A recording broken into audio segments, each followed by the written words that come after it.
Okay, so today we're talking about linear regression, and this is the topic that your project 2 is on. So I just wanted to pull up the schedule and show you that project 2 is due on the 16th, next time I see you on Wednesday. Yep, so yeah, a little less than a week from today, yeah. So that's due the next time I see you on the 16th. And this is the project here. I've already handed it out a while back. It's in Moodle if you have lost it. And it's on linear regression, which we're going to talk a little bit about today. Today we're going to use the graphing calculator to do it. But the project, you're going to use GeoGebra to come up with the linear regression. So the idea is you're supposed to come up with some data that interests you. Like, so here are just a few examples that people have done in the past, like shoe size and height, they're related, right? And car speed versus gas mileage, or age versus score on a memory test. So you're trying to come up with a set of 2 variable data, weekly hours spent studying versus GPA. So 2 variable data that are probably related, correlated to each other. So come up with 2 variables that interest you, then go searching for the data. You should be able to find something just by using Google. If you can't, a librarian would love to help you. They love this, hunting for information.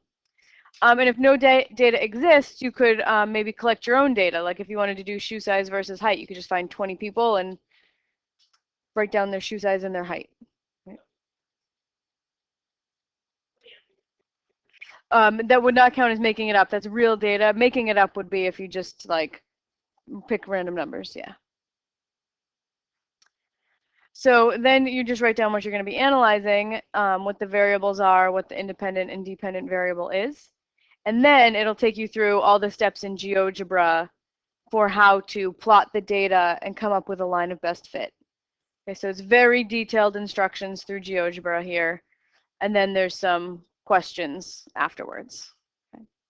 So we're going to do a whole lesson today that will really help you understand what this project is doing and how to answer the questions in it.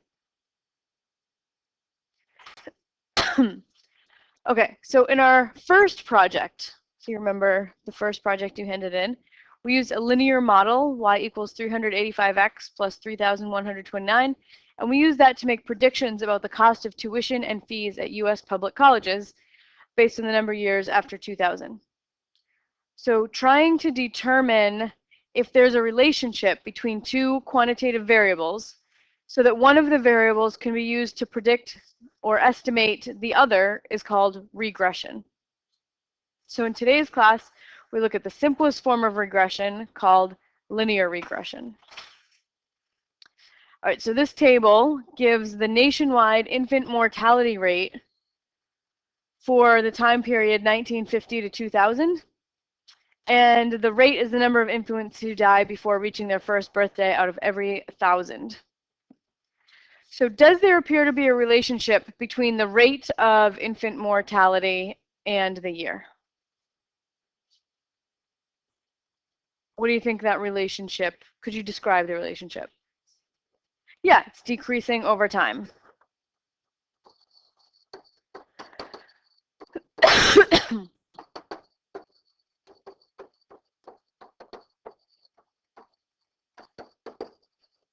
Right, as time goes on, infant mortality seems to be going down.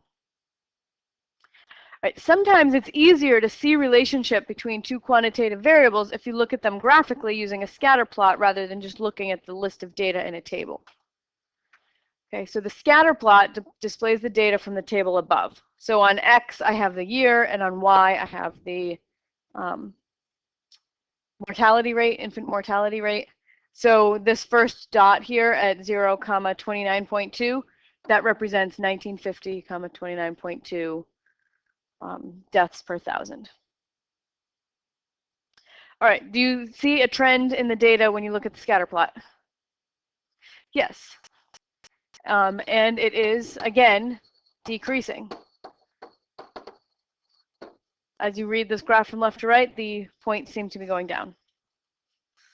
How strong does the relationship appear to be? Pretty strong, yeah. I mean, it seems pretty linear. It seems like I would not expect a jump, right? It looks like it is heading down. Okay, so I would say pretty strong. Say that again? It may be diminishing, yes. Yeah. Yep, could be diminishing. All right, so each of you on your own scatter plot, I want you to draw a line through the data that you think visually best fits the data. Okay, that is, draw a line that's as close to or on as many data points as possible.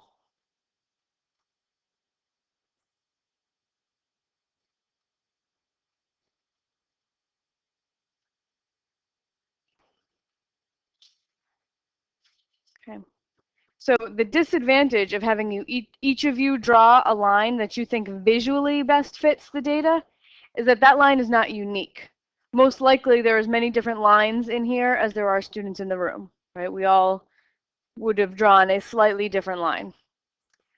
But the good news is that we have a statistical method to determine a unique linear function, which is the best fit line. It's called the least squares regression line, or the line of best fit. So why do you think we call it the least squares regression line based on this picture?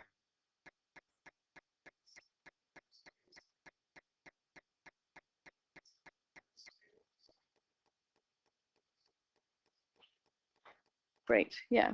So for each point, we can drop a little vertical line to the line, and we draw a square, right?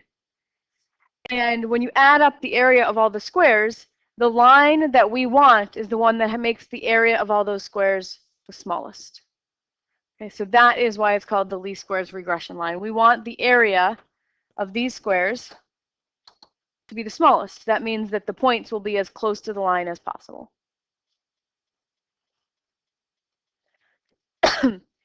So we describe the overall pattern of a scatter plot by the form, right? So in this case, it looks like a line, but not all data forms a line. Sometimes you'll get a U, sometimes you'll get some other kind of curve. The direction, right, which is positive or negative, increasing or decreasing line, and the strength of the relationship. So we define the direction by looking at whether or not the two variables have a positive or a negative association. So you say that two variables are positively associated if larger values of one tend to occur with larger values of the other, right? So as one goes up, the other goes up. That means the two variables are positively associated. Two variables are negatively associated if as one goes up, the other goes down. Are the variables in the scatter plot showing infant mortality rates positively or negatively associated? Negatively, because as year goes up, infant mortality goes down. So to measure the strength of a linear relationship, we can't rely solely on our eyes. Our eyes can be misled by changing the scales on the axes or by changing the amount of white space in a scatter plot. So we have a special statistic that we use to measure the strength of a linear relationship. So the strength of the association, or the strength of the linear relationship between two quantitative variables, reflects how accurately we can predict one value based on the other. Okay, so we measure the degree to which two variables are associated by something called the correlation coefficient, and we call that R for short. So the correlation coefficient has to be between 1 and -1, and to calculate this measure by hand is tedious, and I don't want to, so we're going to let our graphing calculator do it. Okay, so what do you think our scatter plot would look like if R equaled 1? Perfect straight line. So like in this sample scatter plot, all my points lie in a perfect line, so that is an R value of 1. Okay. And it's positive because they are positively associated, right? As X goes up, Y goes up. All right, an R value of -1, all the points lie on a perfect line like this picture. but it's decreasing, right? As x goes up, y goes down. So this has an R value of -1. So both of these are very strong relationships. It's just one's positively associated and one's negatively associated.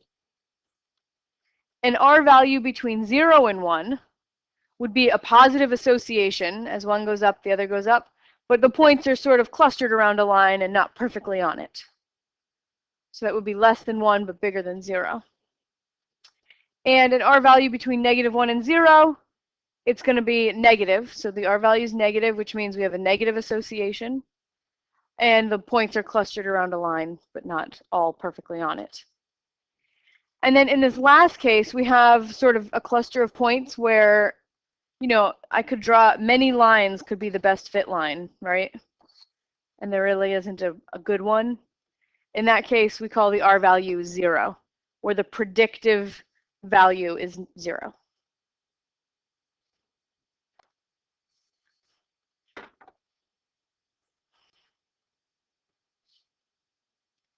Okay, so the line that best fits the data. The formula for the least squares regression line, or the line of best fit, is found by using calculus, but we're lucky because the formula is programmed into our graphing calculators. We're going to use our calculators to find the line of best fit for the US infant mortality data. And what I want is for you to not go along with your graphing calculator right now. Just sit and watch. All of the steps are written out in really good detail, so you can refer to them after. I think it will help if you just watch and then try it on your own after.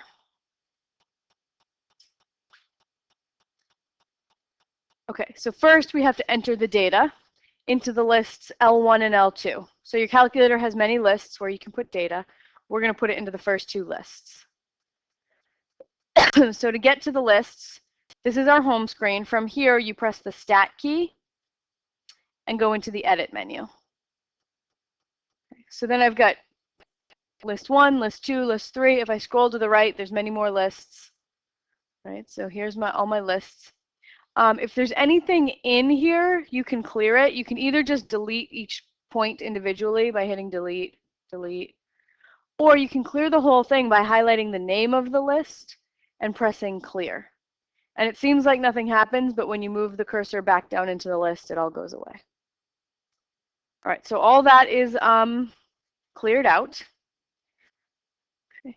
And in the edit menu, we're going to enter the data. Okay, so we're going to put the X data, which is years for the infant mortality, into list 1. So 0 was 1950 and 10 is 1960. So I'm going to put in 0, 10, 20, oops.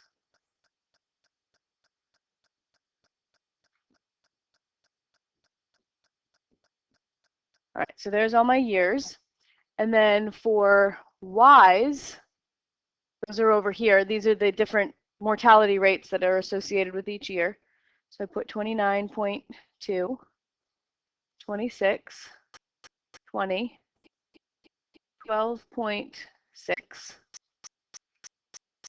9.2, and 6.9. All right, so all my data is entered, and it should look like this. And remember, 1950 is year 0, so year 50 is the year 2000, 50 years after 1950. All right, so next, if I want to graph the data, I want to get a scatter plot. I press the second key, and then the Y equals button. And this takes me to a menu called Stat Plots. And I want to turn Stat Plot 1 on. So 1 is highlighted. I'm going to press Enter. And then the first option I have is on or off. Turn it on. And then you just want to make sure that list 1 and list 2 are there because that's your X list and your Y list. So it's your X data and your Y data. All right, let's see, what is she talking? Okay, good. All right, now to look at the graph, you press the zoom key, and pressing option 9 will automatically pick a perfect window for your data. So if we press 9 here, oops, why do you think I have that stray graph. I still had stuff in y equals that I should have cleared. I didn't want to see that. So now to go back to my graph, I just press graph, and there's my data. So there's my scatter plot. And then the next thing I want to find, so I've done two things. I've entered the data, I've created a scatter plot. The third thing I want to do is find an equation for the line of best fit. So I do that by pressing the stat menu again, the stat button. Then you go over to the calculate menu and choose option 4, linreg. Okay, so then you have to tell the calculator where the x data is, where the y data is, and then what do you want it to do with the equation. So the x data and the y data are in list 1 and list 2. So there are buttons above the 1 and the 2. In yellow, it says L1 and L2. Those are the names of the lists. So because they're in yellow, you got to use the second button. So you do second L1, comma, second L2, comma, and the comma is right above the 7. All right, and then I have to tell the calculator where to put the equation. Once it finds the equation of best fit, I would like it if it could paste that equation into y1. Then I could just graph it. So I'm going to write y1 there. And the way I find y1 is I use the vars key. Right next to clear, you do vars, cursor over to yvars, choose function, and then y1. Kind of four steps. They should really make y1 not so buried, but that's where it is. Okay, so then you press enter, and it calculates. It finds the equation of the line, y equals ax plus b, and then it tells you a and it tells you b. And it tells you r. You're going to ignore r squared and just look at the r, negative 0.98. That's very close to -1, which means it's a very strong negative relationship, negatively associated relationship.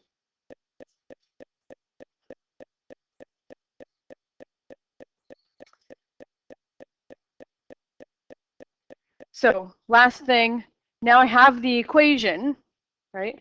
If I go to y equals, if I've done everything right, it should be written there for me. And then I just press graph, and I can see the line on top of my data.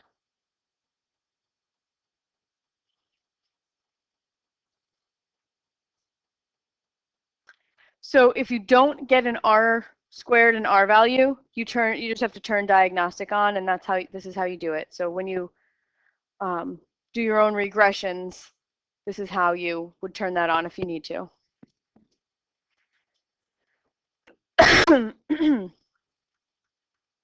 All right, so the whole purpose of the linear regression is to be able to use this line to help us make predictions or estimations, right? So I want to use this regression line to estimate infant mortality rates in 1995. Okay, so 1995 is an X value, right?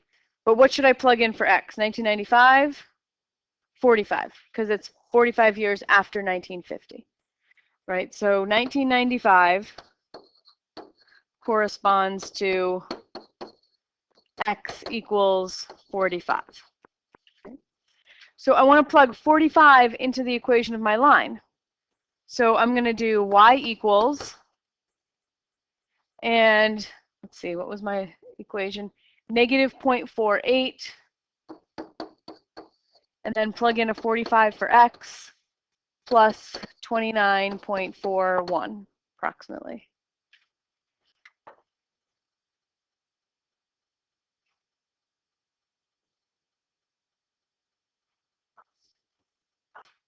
So I get about 7.81 is the mortality, the infant mortality rate in 1995. It is an estimate, yes, per 1,000 births. It's an estimate. We could actually look up the real birth rate, infant mortality rate in 1995. It would probably be near there. It might not be exactly that, right? Because we're using the line to make predictions, and the line is not perfect, but it is a good predictor, good estimator. So also, sometimes you want to be careful about your rounding, because I rounded the slope here and I rounded the y-intercept and then I plugged in and I rounded again. So sometimes rounding errors can compound. So if I don't want to make any mistakes with rounding, I have y1 in my y equals. If I go to my table and type 45 in for x, it gives me 7.6424, which is a more accurate, because it didn't round anything, whereas I rounded the slope and the y-intercept. So a better estimate might be 7.64, less rounding error.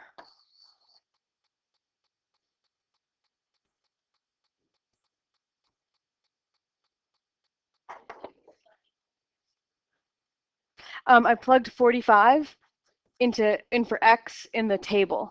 Use the table in the calculator. Okay, so you try. Use the regression line to estimate infant mortality in 2006. So maybe if you, because you weren't following along, go back to the beginning, right, and get the least squares regression line. Okay, and I'll help you if you get stuck. Using the regression line to estimate the infant mortality rates in 2006, what number am I going to plug in for x if I'm 56? Yeah, because 1950 is year 0. So 2006 would be 56 years later. So I type in 56 for x in the table, and I get 2.32.